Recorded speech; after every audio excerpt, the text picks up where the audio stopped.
Vacancy है इसके online form को बिना कोई गलती किए आप कैसे अप्लाई कर सकते हैं, जो कि 10वीं पास वैकेंसी आपकी रहती है। और इसके लिए फ्रेंड्स 22,000 वैकेंसीज आपकी यहाँ पर जारी की गई है।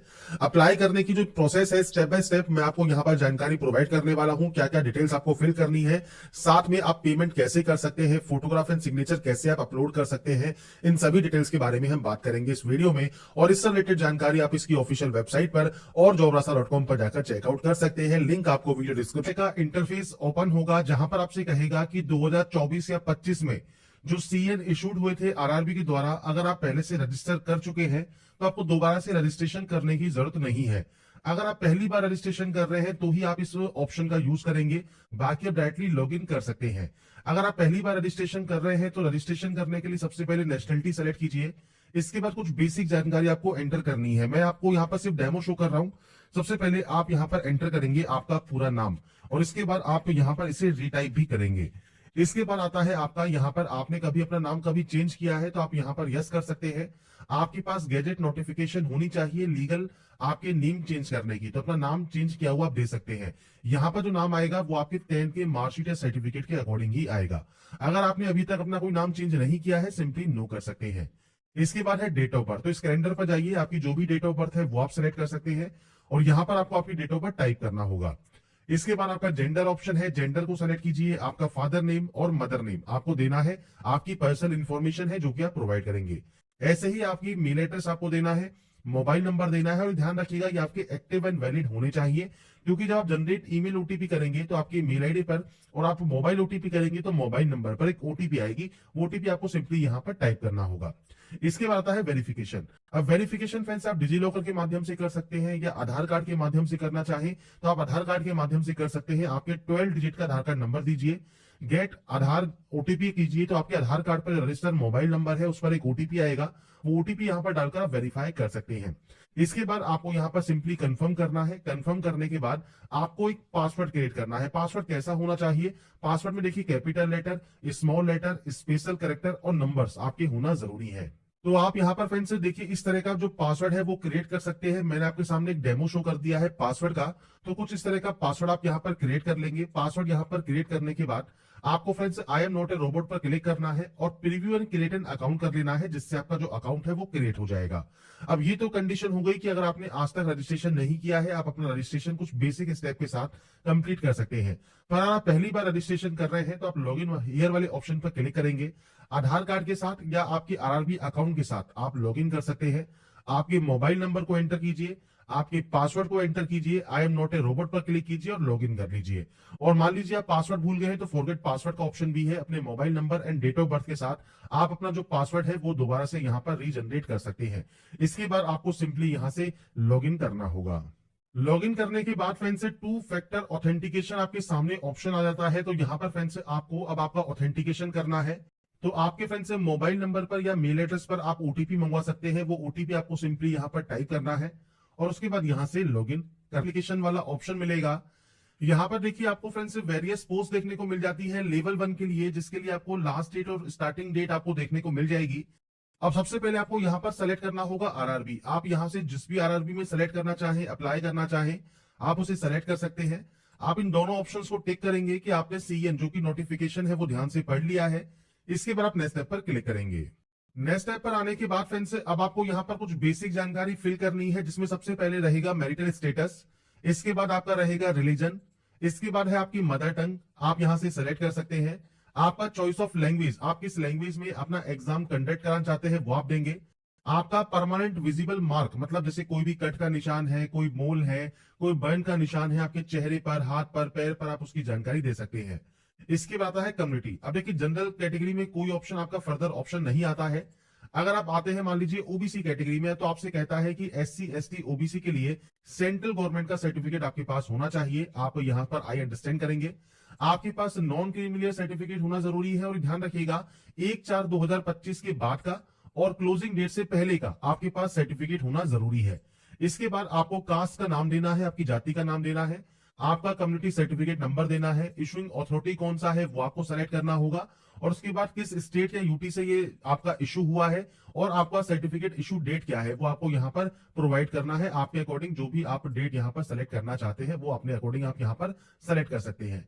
इसके बाद आता है फ्रेंड्स नेक्स्ट ऑप्शन जो कि है फ्रेंड्स मान लीजिए आपका है ईडब्ल्यूएस सर्टिफिकेट। तो ये भी फ्रेंड्स आपका देखिए 1/4/2025 के बाद का और 3/2/2026 से पहले का आपका होना चाहिए। ईडब्ल्यूएस का सर्टिफिकेट नंबर, इशूइंग अथॉरिटी कौन है और सर्टिफिकेट इशू डेट आप मेंशन करेंगे। अब आता है एससी या एसटी। अब इसमें फ्रेंड्स कंडीशन क्या है कि आपका फ्रेंड्स जो कास्ट का नाम आप देंगे, सर्टिफिकेट नंबर देंगे, किसने ये इशू किया है वो आपको देना होगा और उसके बाद आपका स्टेट आप जब आप यहाँ पर एंटर करते हैं तो आपके बाद आता है आपका इशूइंग डेट, तो आपको इशूइंग डेट दे देना है।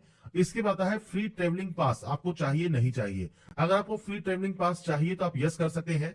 आपको बताना होगा कौन से रेलवे स्टेशन से आपको ये टिकट चाहिए जो कि पास आपको मिलेगा और आपका वैलिड कास्ट सर्टिफिकेट आपको यहाँ पर पीडीएफ फॉर्मेट में अपलोड करना है। अपलोड डॉक्यूमेंट पर क्लिक कीजिए, फाइल को सेलेक्ट कीजिए, अपने कास्ट सर्टिफिकेट को अपलोड कर दीजिए। इसके बाद आता है एड्रेस। मैंने सिर्फ यहाँ पर डेमो शो किया हुआ है। आपका जो भी स्टेट या यूटी है वो आप सेलेक्ट करेंगे, डिस्ट्रिक्ट सेलेक्ट करेंगे, पूरा एड्रेस आप देंगे, आपका नियरेस्ट सिटी या मेजर टाउन कौन सा है, पिन कोड क्या है ये आपको देना है। ये है आपका प्रेजेंट एड्रेस और ये है आपका परमानेंट एड्रेस। अगर ये अलग अलग है तो आप अलग अलग एंट्री करेंगे, सेम है तो आप टिक का ऑप्शन है, आप टिक करेंगे ऑटोमेटिक कॉपी हो जाएगा। इसके बाद इस डाटा को सेव करने के बाद नेक्स्ट स्टेप पर जा सकते हैं। इसके बाद फ्रेंड्स यहाँ पर देखिए आपकी जो डाटा है वो सेव हो जाएगी। इसके बाद अदर डिटेल्स ऑप्शन है, तो यहाँ पर आपसे पूछता है अगर आप एक्स सर्विसमैन है तो आपका डिफेंस सर्विस कौन सा है, आर्मी है, नेवी है, एयरफोर्स है, आपकी रैंक कौन सी है, डेट ऑफ एंट्री क्या है। अगर आप स्टिल वर्किंग है तो आप यस कर सकते हैं। टेंटेटिव या एक्सपेक्टेड डेट ऑफ डिस्चार्ज आपको देना होगा। अगर आप अभी वर्किंग में नहीं है तो आपका डेट ऑफ डिस्चार्ज आपको देना है, रीजन ऑफ डिस्चार्ज देना है, डिस्चार्ज सर्टिफिकेट नंबर देना है और आपने मान लीजिए री एम्प्लॉयमेंट ले लिया है एज ए एक्स सर्विसमैन या नहीं लिया है वो जानकारी आपको प्रोवाइड करनी होगी। नहीं है एक्स सर्विसमैन, सिंपली नो कर दीजिए। पीएच कैटेगरी से बिलोंग करते हैं तो टाइप ऑफ डिसेबिलिटी कौन सा है, सब टाइप ऑफ डिसेबिलिटी कौन सा है, तो जब आप ये सेलेक्ट करेंगे उसके बाद ही ऑप्शन आपका आएगा। परसेंटेज ऑफ डिसेबिलिटी क्या है, PH certificate number, issue date और यूडीआईडी नंबर आपको प्रोवाइड करना होगा। नहीं है तो आप इसमें भी नो कर सकते हैं। इसके बाद आपकी राइटिंग एबिलिटी अफेक्टेड है या नहीं है वो जानकारी आपको देनी है। इसके बाद आता है ईबीसी, इकोनॉमिकल बैकवर्ड क्लास। अगर आप इस क्लास से बिलोंग करते हैं तो आपको एक चीज ध्यान रखनी है कि अगर आपकी फैमिली की एनुअल इनकम 50,000 या उससे कम है या आपके पास बीपीएल कार्ड है तो उस कंडीशन में आपको यहाँ पर जो रिजर्वेशन है मिलेगा। आपको सिर्फ रिजर्वेशन मिलता है फीस में छूट का, इसके अलावा कोई और रिजर्वेशन आपको नहीं मिलेगा। तो आपको टाइप ऑफ डॉक्यूमेंट सेलेक्ट करना है और उससे रिलेटेड जानकारी आपको देनी होगी, नहीं तो आप यहाँ पर नो कर देंगे। इसके बाद फ्रेंड्स आपसे यहाँ पर पूछता है आप एम्प्लॉई है इंडियन रेलवेज में। अगर आप इंडियन रेलवेज में एम्प्लॉई है तो यस कर सकते हैं, नहीं है तो आप यहाँ पर नो करेंगे। जैसे ही आप यहाँ पर नो करेंगे आपसे पूछेगा करंट एम्प्लॉयमेंट। अगर आप सेंट्रल गवर्नमेंट में है, स्टेट गवर्नमेंट में है, पीएसयू में है तो आप दे सकते हैं जानकारी, नहीं है तो आप सिंपली इसमें भी नॉट एप्लीकेबल कर देंगे। इसके बाद आता है bank detail for refund of fees. तो यहाँ पर देखिए जो फीस जो आपको रिफंड होगी वो किस अकाउंट में आपको चाहिए, तो सबसे पहले अकाउंट होल्डर नेम देना है, आपके बैंक का अकाउंट नंबर देना है, बैंक का आईएफएससी कोड देना है और ये सारी जानकारी बैंक की पासबुक के फर्स्ट पेज पर आपको देखने को मिल जाएंगी। तो उसके अकॉर्डिंग जानकारी को एंटर करें, सेव करें और नेक्स्ट स्टेप पर क्लिक करें। इसके बाद फ्रेंड्स नेक्स्ट ऑप्शन आता है आपकी क्वालिफिकेशन का। आप देखिए क्वालिफिकेशन में सबसे पहले यहाँ पर देखिए 10th आपके पास है, एनईसी है, आईटीआई है, 10+2 है, बैचलर डिग्री है, मास्टर डिग्री है, मल्टीपल ऑप्शंस आपको मिलते हैं। सबसे पहले आपको 10th की एंट्री करनी होगी। 10th ऑप्शन को आप सेलेक्ट करेंगे क्योंकि हमने 10th को पहले से ही ऐड किया हुआ है। अगर आपको ये ऐड दिखता है तो आप इस एडिट वाले ऑप्शन पर जा सकते हैं। किस स्टेट से आपने पास किया है, डिस्ट्रिक्ट कौन सा है, बोर्ड का नाम क्या है, डेट ऑफ पासिंग कौन सा है, आपका रोल नंबर क्या है और सर्टिफिकेट नंबर या सीरियल नंबर आपका क्या है 10th का, वो आप यहाँ पर प्रोवाइड करके इसे अपडेट कर देंगे। ऐसे ही अगर मान लीजिए आपने सिर्फ 10th की हुई है तो आप 10th की एंट्री करने के बाद नेक्स्ट स्टेप पर जा सकते हैं। अगर मान लीजिए आपने आईटीआई से फॉर्म को अप्लाई कर रहे हैं तो आईटीआई में आपको ट्रेड का ऑप्शन मिलेगा, एनी डिसिप्लिन का, स्टेट का ऑप्शन मिलेगा, आपके डिस्ट्रिक्ट का ऑप्शन मिलेगा, इंस्टीट्यूट का नाम, आपका date of passing, certificate NCVT या एससीवीटी अप्रूव्ड है और सर्टिफिकेट टाइप आपका कौन सा है वो आपको सेलेक्ट करना होगा। अगर आपने एनईसी किया हुआ है तो आप एनईसी सेलेक्ट कर सकते हैं, ट्रेड सेलेक्ट करेंगे, सेम आपने किस स्टेट से पास किया है, डिस्ट्रिक्ट कौन सा है, इंस्टीट्यूट क्या है, सेम सर्टिफिकेट नंबर क्या है, सर्टिफिकेट इशूड बाय एनसीवीटी और सर्टिफिकेट टाइप आपको सेलेक्ट करना होगा। तो ये आपके ऊपर डिपेंड करता है आपने क्या क्या हुआ है। आपने केवल 10वीं पास किया है 10वीं पे अप्लाई कर सकते हैं, आईटीआई भी किया है तो आईटीआई से अप्लाई कर सकते हैं, एनईसी किया है तो एनईसी से अप्लाई कर सकते हैं। इसके बाद आप यहाँ पर नेक्स्ट स्टेप पर क्लिक करेंगे। इसके बाद फ्रेंड्स नेक्स्ट ऑप्शन आता है अपलोड डॉक्यूमेंट्स का। तो यहाँ पर फ्रेंड्स आपको देखिए फोटोग्राफ एंड सिग्नेचर अपलोड करने हैं।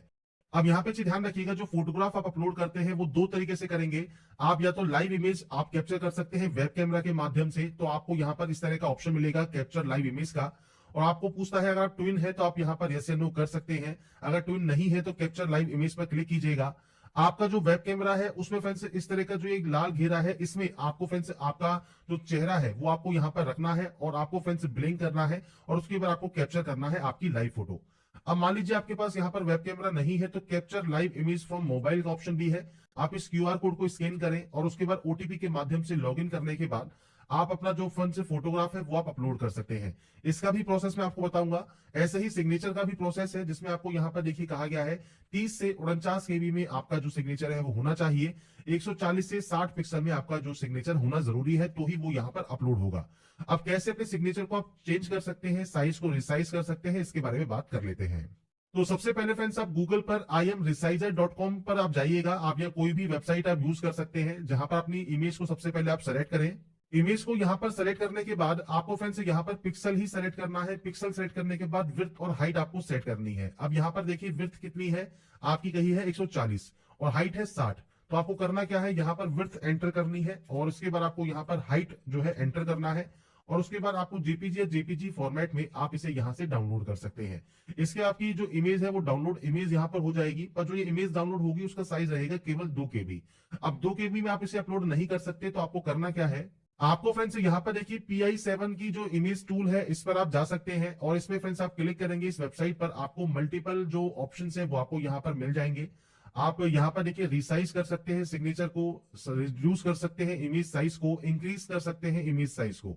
तो हमको यहाँ पर इमेज को इंक्रीज करना है, सेलेक्ट इमेज पर हम जाएंगे और उसके बाद फ्रेंड्स हमारी जो एक्चुअल फाइल है 2 केबी की, हम इसे सेलेक्ट कर लेंगे। अब यहाँ पर देखिए आपसे कहा गया है 30 से 49 केबी में आपको जो चाहिए इमेज, तो आप यहाँ पर देखिए जो वैल्यू है वो आप पुट कर सकते हैं। जैसे मैं यहाँ पर 45 केबी कर देता हूँ, इंक्रीज साइज पर हम क्लिक करेंगे और हमारा जो फ्रेंड्स इमेज है वो इंक्रीज हो जाएगा, उसका साइज जो भी हमको चाहिए। और जब ये इंक्रीज हो जाएगा इसके बाद हम अपनी फाइल को डाउनलोड कर सकते हैं। अब यहाँ पर देखिए हमने 45 केबी में इसे डाउनलोड कर लिया है और हमारा रिक्वायरमेंट भी यहाँ पर 30 से 49 केबी है।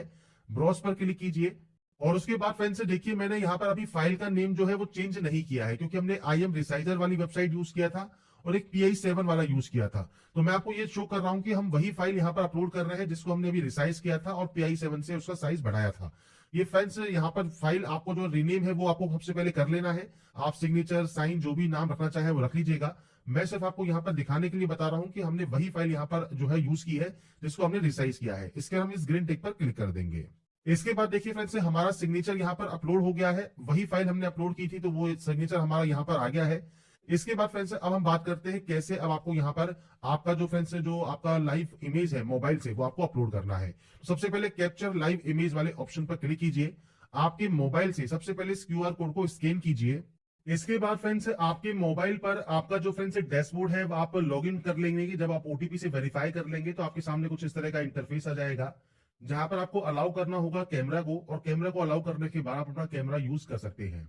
इसके बाद फ्रेंड्स यहाँ पर देखिए आपको नीचे कैप्चर लाइव इमेज का ऑप्शन मिलेगा, आप इस ऑप्शन पर क्लिक करेंगे और इसके बाद आपसे कहेगा यहाँ पर आपको क्या करना है क्या नहीं करना है, उसकी सब जानकारी आपको दी गई है। डू एंड डोंट्स आपको दिए गए हैं। कैप्चर लाइव इमेज पर क्लिक कीजिए और उसके बाद पूछता है कि आप क्या जुड़वा है नहीं है, तो आपको ये जानकारी देनी है और उसके बाद कैप्चर लाइव इमेज पर क्लिक करना है। इसके बाद फ्रेंड्स आपके सामने सेम आपका जो एक लाल रंग का घेरा है वो आपके सामने आएगा। आपको सेंटर में रखना है आपका फेस और उसके बाद आपकी जो लाइव फोटो है वो आपको यहाँ से कैप्चर कर लेनी है। इसके बाद फ्रेंड्स हमारी देखिए लाइव फोटो भी हमने कैप्चर कर ली है, सिग्नेचर भी हमने यहाँ पर अपलोड कर दिया है और इसके बाद हम आई हैव अपलोडेड वाले ऑप्शन पर क्लिक करेंगे, यहाँ से सेव करेंगे और उसके बाद नेक्स्ट स्टेप पर क्लिक करेंगे।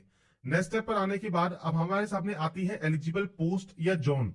तो यहाँ पर देखिए आपके सामने जितने भी पोस्ट आ रही हैं, जोन आ रही है, ये कैसे आ रहे हैं, तो आपने जो भी डिटेल्स यहाँ पर फिल की है उनके अकॉर्डिंग ऑटोमेटिक आपके सामने यहाँ पर ऑप्शंस आ जाएंगे।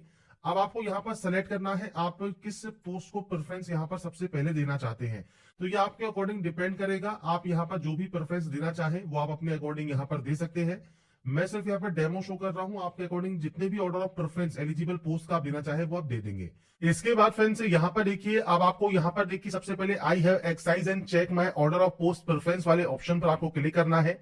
इसके बाद यहाँ से डाटा को डिक्लेयर करना है, प्लेस का नाम लिखना है जहां से अभी आप इस फॉर्म को अप्लाई कर रहे हैं और इसके बाद फ्रेंड्स आपको यहाँ से इस ऑप्शन को सेव करना है। यहां से इस डाटा को सेव करने के बाद आपकी पोस्ट प्रेफरेंस सेव हो जाएगी और उसके बाद आप यहां से प्रीव्यू एप्लीकेशन कर सकते हैं। प्रीव्यू एप्लीकेशन करने के बाद अब यहां पर देखिए, अगर आपको लगता है कोई गलती आपसे हो गई है तो आप उस गलती को एडिट कर सकते हैं, आपको एडिट का ऑप्शन मिल जाता है। अगर आपने कोई भी गलती नहीं की है, सभी स्टेप आपके बिल्कुल सही है, तो आप आई हैव रीचेक वाले ऑप्शन पर क्लिक करेंगे और उसके बाद यहां पर एक ऑप्शन है सबमिट का। आप यहां से अपने फॉर्म को सबमिट कर सकते हैं और सबमिट करने के बाद आप अपना जो पेमेंट है वो आप कंप्लीट कर पाएंगे किसी भी बैंक की credit card, debit card, net banking से। तो इसके बाद फ्रेंड्स यहाँ पर देखिए कुछ इस तरह का इंटरफेस आपके सामने यहाँ पर आता है, जिसमें फ्रेंड्स यहाँ पर वेरियस पोस्ट है CN09/2025 की, जिसमें आपको यहाँ पर पे विद SBI ई पे का ऑप्शन मिलता है। आप इस ऑप्शन पर क्लिक करेंगे। इसके बाद फ्रेंड्स मल्टीपल ऑप्शंस हैं, आप चाहे तो कार्ड यूज कर सकते हैं, आप चाहे तो नेट बैंकिंग यूज कर सकते हैं। पे बाय नेट बैंकिंग पर क्लिक करके SBI की या किसी अदर बैंक की नेट बैंकिंग आप यूज करते हैं, या सिंपली यूपीआई पर जाकर या तो आप यूपीआई आईडी से पेमेंट कर सकते हैं, या आप यूपीआई QR कोड सेलेक्ट करेंगे, पे नाउ पर क्लिक करेंगे और इसके बाद इस QR कोड के माध्यम से आप अपना जो पेमेंट है वो आप यहां पर कंप्लीट कर सकते हैं। जब आप इस QR कोड को स्कैन करेंगे उसके बाद फ्रेंड्स आपका जो पेमेंट है वो आपको करना होगा।